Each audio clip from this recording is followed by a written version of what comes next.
మా నాన్నగారి మరణం మా కుటుంబానికి తీరని లోటండి. ఎన్ని గంటలు లేవాలి, ఏం తినాలి, ఎక్కడికి వెళ్ళాలి, ఏం చేయాలి, ఎవరితో మాట్లాడాలి, ఇవన్నీ కూడా మమ్మల్ని ఒక పసిపిల్లల్లా ఇంతవరకు నడుపుకుంటూ వచ్చారండి ఆయన. ఈరోజు చెప్పడానికి చూడడానికి లేని చీకటి పరిస్థితుల్లో ఇవాళ మా కుటుంబం ఉందండి.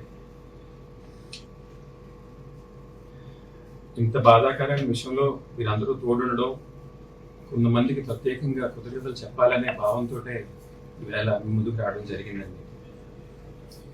ముందుగా నా తండ్రి గారు నీరసపడ్డ క్షణం నుంచి నేటి వరకు కూడా జరుగుతున్న ప్రతి విషయం ఎంతో గౌరవంతో, హుందాగా, చాలా సున్నితంగా మీడియా పెద్దలందరూ కూడా ప్రజలకు తెలియజేసే ప్రయత్నం నిరంతరం చేస్తూనే ఉన్నారు. మా బాధ మీ బాధగా భావించి మా కుటుంబానికి అండగా నిలిచిన ప్రింట్ మీడియా పెద్దలకి, ఎలక్ట్రానిక్ మీడియా పెద్దలకి, సోషల్ మీడియా, డిజిటల్ మీడియా పెద్దలందరికీ కూడా మా కుటుంబం తరఫున కృతజ్ఞతలు తెలియజేసుకుంటున్నామండి. ఆ రోజు నుంచి ఈ రోజు వరకు కూడా మా నాన్నగారు చేసిన పనులు, ఆయన చరిత్ర అంతా కూడా పేపర్లోని, టీవీలోని, డిజిటల్ మీడియాలో చేస్తారని తెలిసిందండి. ప్రతి ఒక్కరికి ప్రత్యేకమైన కృతజ్ఞతలు తెలియజేసుకుంటున్నాం సార్, మీడియా పెద్దలందరికీ కూడా. రెండవది, సింధు హాస్పిటల్ యాజమాన్యాన్ని మా నాన్నగారు చాలా సీరియస్ కండిషన్లో ఆ హాస్పిటల్లో జాయిన్ అవ్వడం జరిగిందండి. జాయిన్ అయిన క్షణం నుంచి కూడా ఎలా బ్రతికించాలి, ఏం చేయాలి అనే ఆలోచనతో నిరంతరం వాళ్ళు వైద్య సేవలు అందించడం జరిగిందండి. అయితే విధి ఆటలో ఓడిపోయినప్పటికీ ఆ హాస్పిటల్ డాక్టర్స్కి, nursing staff, security staff, administrative staff ప్రతి ఒక్కరూ కూడా వాళ్ళు ఎక్కడ రెండో ఆలోచన లేకుండా కష్టపడినందుకు వారికి కూడా కృతజ్ఞతలు తెలియజేసుకుంటున్నామండి. అతి ముఖ్యంగా ఆ హాస్పిటల్ యజమాని అయిన చైర్మన్ గారు శ్రీ బండి పార్సాదిరెడ్డి గారు అనేక సార్లు మా నాన్నగారిని చూడడానికి వచ్చి మాకు ధైర్యం చెప్పి ఆయన్ని నడిపించి పంపించాలి, ఏదో విధంగా ఆయనకి న్యాయం చేయాలి మనం అని డాక్టర్లతో నిరంతరం మాట్లాడుతూ ప్రతిదీ కూడా మానిటర్ చేస్తూ ఆయనకి అత్యంత లేటెస్ట్ వైద్యాన్ని అందించారండి. ఆయన మానవత్వానికి, ఆయన సేవకి, ఆయన మా కోసం ఇచ్చిన సమయానికి ఎప్పటికీ మా కుటుంబం ఆయన రుణపడి ఉంటుందండి. ఇదంతా ఒకే ఒక వ్యక్తి వల్ల జరిగిందండి. అత్యంత ప్రత్యేకమైన, మా కుటుంబం ఎప్పటికీ మర్చిపోలేని కృతజ్ఞతలు జగన్మోహన్ రెడ్డి గారి పాదాల దగ్గర సమర్పించుకుంటున్నామండి. నా తండ్రి గారు హాస్పిటల్లో జాయిన్ అయిన క్షణం నుంచి కూడా మరణించే క్షణం వరకు ఆయన్ని ఏదో విధంగా బ్రతికించాలని జగన్మోహన్ రెడ్డి గారు చేసిన ప్రయత్నం ఇంత అంత కాదండి. ఎప్పుడూ కూడా నాకు ఫోన్ చేసి నిరంతరం, గిరి ఎలా ఉంది, ఏం కావాలి, నన్ను ఏం చేయమంటావు, నాకే చెప్పడం కాకుండా డాక్టర్లతో ప్రపంచంలో ఆయనకి పనిచేసే మందు ఏ మూలన్నా తెప్పించండి, ఏ డాక్టర్ ఈయనకి నయం చేస్తాడో ఆయన రప్పించండి అని ప్రతిసారి ప్రతి ఒక్కరితోటి ఆయన మాట్లాడుతూ ఎప్పటికప్పుడు మాతోనే ఉన్న జగన్మోహన్ రెడ్డి గారికి ప్రత్యేక కృతజ్ఞతలు. ఒక్క క్షణం ఉందండి, ఆ క్షణం గుర్తొచ్చిన ప్రతిసారి ఆయన పట్ల గౌరవంతో మనసు పొంగుతుందండి. మా నాన్నగారు చనిపోయినప్పుడు ఆయన భౌతిక ఆయన దగ్గరికి వచ్చి వారే స్వయంగా మా నాన్నగారు పాడి మోయడం అనేది మేము ఎప్పటికీ మర్చిపోలేమండి. ఎటువంటి ఆర్భాటం లేకుండా, ఎటువంటి సంకోచం లేకుండా ఆయన చేయడం అనేది మేము మర్చిపోలేమండి. ఇది ఒక వ్యక్తి ఒక రాజకీయ లబ్ధి కోసమో, పబ్లిసిటీ కోసమో, ఓట్ బ్యాంక్ పాలిటిక్స్ కోసం చేసింది కాదండి. ఒక కుమారుడు ఆయన తండ్రికి ఇచ్చే ఆఖరి గౌరవం అండి. మేము వైఎస్ఆర్ కాంగ్రెస్ పార్టీలో జాయిన్ అయినప్పుడు వైఎస్ భారతమ్మ గారు ఒక పెద్ద వ్యక్తితో కబురు పంపించారండి. పద్మనాభం గారికి చెప్పండి, జగన్మోహన్ రెడ్డి గారు ఆయన తండ్రిలా చూసుకుంటారు, ఆయన తండ్రి స్థానం పద్మనాభం గారికి ఇస్తారు అని చెప్తే ఆ రోజు అది సానుభూతి మాటేమో, భరోసా మాటేమో అని అనుకున్నాం. కానీ అది జగన్మోహన్ రెడ్డి గారు మనసులోంచి వచ్చిన మాటని ఈవేళ ప్రపంచం అంతా చూసేలాగా ఆయన ప్రవర్తన ఉందండి.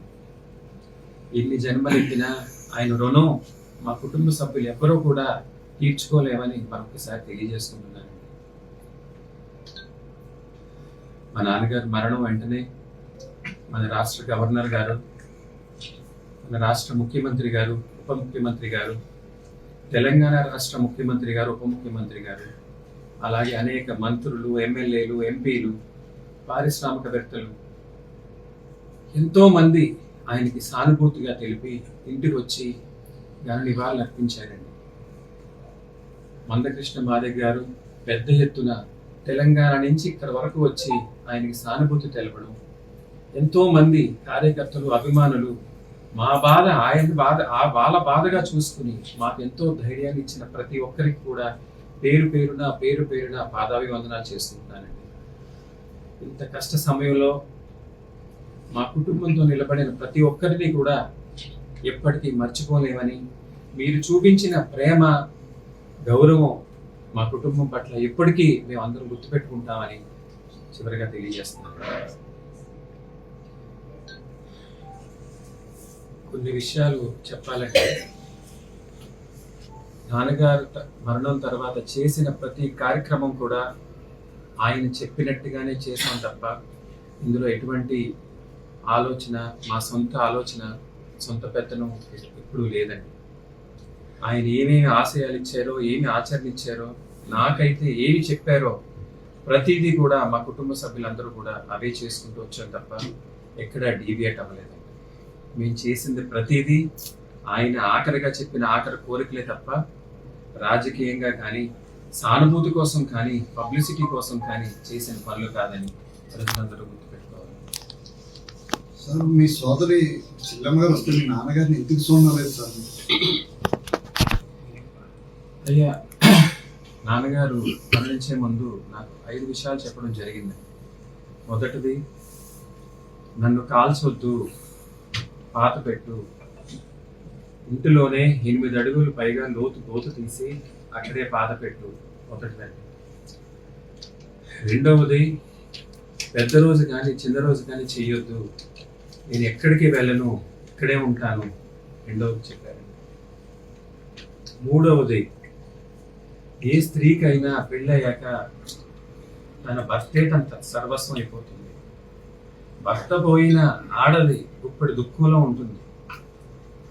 అలాంటి సమయంలో వెళ్ళి తన బొట్టు, తన చీర, తన గాజులు తీసేయడం అనేది ధర్మం కాదు. ఎప్పుడూ ఆ పని చెయ్యొద్దు. మీ అమ్మకి నాతో గాజులు, పువ్వులు, బొట్టు రాలేదు, తన పుట్టుకతో వచ్చింది కాబట్టి నేను వెళ్ళినా ఎక్కడున్నా ఆవిడ వ్యక్తిత్వం, ఆవిడకంటూ ఒక స్థాయి, ఆవిడ గౌరవం ఎప్పుడు కాపాడాలి కానీ ఎప్పుడు అది చేయనివ్వకు, ఎవరిని దగ్గరికి వెళ్ళనివ్వకు అనేది మూడోదండి. నాలుగవది, ఆయన చెప్పినట్టుగా చెప్తున్నాను సార్ మీ అందరికీ. ఆ రాజమండ్రి ఎదవ నేను చచ్చిపోయినా, మీ అమ్మ చచ్చిపోయినా దాని గాలి కూడా ఈ ఇంటి మీద తాగడానికి వీల్లేదు. ఎప్పటికీ దాన్ని క్షమించకు, ఎప్పటికీ దాని దగ్గర రానివ్వకు, గుర్తుపెట్టుకో అని చెప్పడం జరిగింది. ఐదవది, ప్రభుత్వం ఏమిచ్చినా స్వీకరించొద్దు, ఎప్పుడు వాళ్ళ దగ్గర చేయి చాపొద్దు అని 5 విషయాలు చెప్పడం జరిగింది. ఆయన చెప్పినట్టుగానే మేము అన్నీ కూడా చేసుకుంటూ వచ్చాము. మా విషయం పక్కన పెట్టండి. ఇప్పుడు కన్నందుకే పిల్లలకి తల్లిదండ్రుల మీద సర్వహక్కులు ఉంటే, కానీ కష్టపడి పెంచి, చదివించి, పెళ్లిళ్ళు చేసి, సమాజంలో ఒక ఇంటి పేరు ఇచ్చి, ఒక స్థానం ఇచ్చిన తల్లిదండ్రులకి ఒక కోరిక, ఆశయాలు, ఆశలు, గౌరవం, మర్యాద ఉండకూడదండి?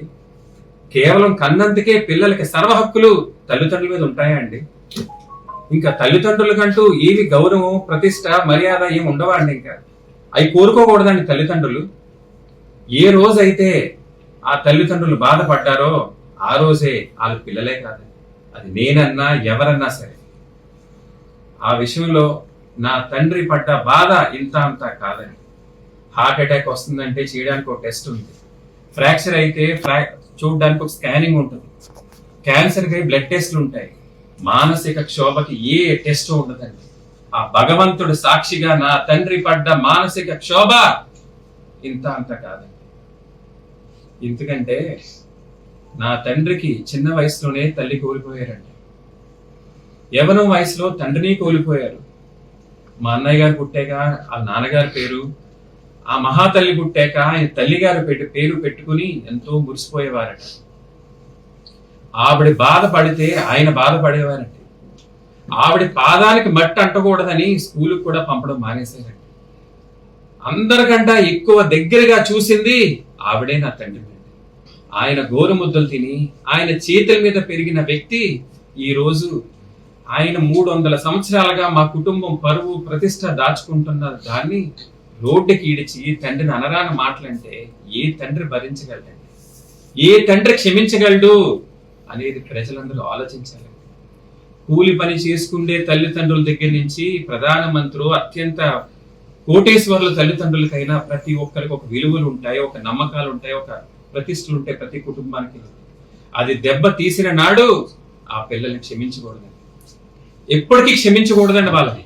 అలా క్షమించి నిజం ఏంటి, తప్పేంటి, ఒప్పేంటి చెప్పని తల్లిదండ్రుల వల్లే ఈ రోజు సమాజంలో ఒక టెర్రరిస్ట్ గా, ఒక రేపిస్ట్ గా, ఒక దుర్మార్గులుగా తయారవుతున్న పిల్లలు తల్లిదండ్రులు చేస్తున్న తప్పండి. ఇవన్నీ గ్రహించే ఆ రోజే నా తండ్రి ఆవిడ దూరం పెట్టింది. ఎప్పటికీ క్షమించలేమన్నా. ఏ గర్భంలో అయితే నా తల్లి 9 నెలలు మోసి కష్టపడి కనిందో అదే గర్భాన్ని కొట్టుకుని ఏడ్చిందండి నా తల్లి. ఇలాంటి దుర్మార్గురాలుగా నేను జన్మనిచ్చాను, నా పసుపు కుంగాలు పట్టుకుపోయిందని అదే కడుపు కొట్టుకుని ఏడ్చిందండి. నా తల్లిదండ్రుల బాధ మేము స్వయంగా చూసామండి. లోకం ఏమనుకున్నా సంబంధం లేదండి. నా తల్లిదండ్రులు పడ్డ బాధ ఇంత అంతా కాదండి. ఒక సంఘటన చెప్తాను మీకు. అంబటి రాంబాబు గారు ఇంటి మీద దాడి జరిగినప్పుడు వారి కుమార్తె బయటకు వచ్చి మాట్లాడిందండి.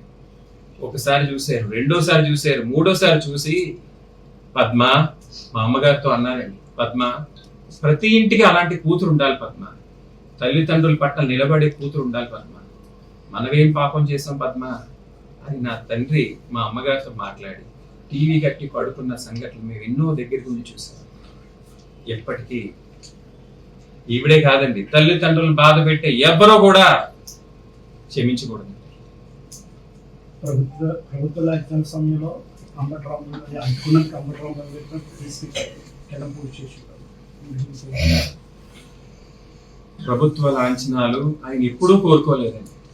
ఇప్పుడే కాదండి, మంత్రిగా ఉన్నా, ఎంపీగా ఉన్నా, ఎమ్మెల్యేగా ఉన్నా ఎప్పుడు సెక్యూరిటీలు కానీ, సెల్యూట్లు కానీ, ఎస్కాట్లు కానీ, బాడీ గార్డులు కానీ ఎప్పుడు ఆయన ఎప్పుడు కోరుకోలేదండి. ఆయన ఎప్పుడు సింగిల్ మ్యాన్ ఆర్మీ కానీ ఆయన పనిచేసుకుంటూ వచ్చే తప్ప ఎప్పుడు ఎవరి దగ్గర నుంచి ఏది ఆశించలేదండి. ప్రభుత్వ లాంఛనాలు వద్దని చెప్పడం మా నిర్ణయం అండి. ఆయన మాకు చెప్పిన ఆదేశాలే మా అన్నయ్య గారు, మేము ప్రభుత్వం చెప్పడం జరిగింది, పెద్దలు కూడా అనౌన్స్ చేయడం జరిగింది. అయినా సరే పోలీసులు చాలా దారుణంగా ప్రవర్తించి ఆ రోజు డిఎస్పి గారు నాన్నగారిని ఇంటికి తీసుకురాగానే నా దగ్గరికి, మా అన్నయ్య గారి దగ్గరికి, మా అమ్మగారి దగ్గరికి వచ్చి కూడా అడిగానండి, అయ్యా ఆవిడ వస్తానంటుంది, ఏం చేయమంటారు అని. మా నాన్నగారు చివరి కోరిక ఇదండి, దయచేసి తీసుకురావద్దని చెప్పడం జరిగింది. మా అమ్మగారు కూడా అదే చెప్పారండి. అయినా సరే దగ్గరుండి దుర్మార్గంగా పోలీసులు తీసుకొచ్చి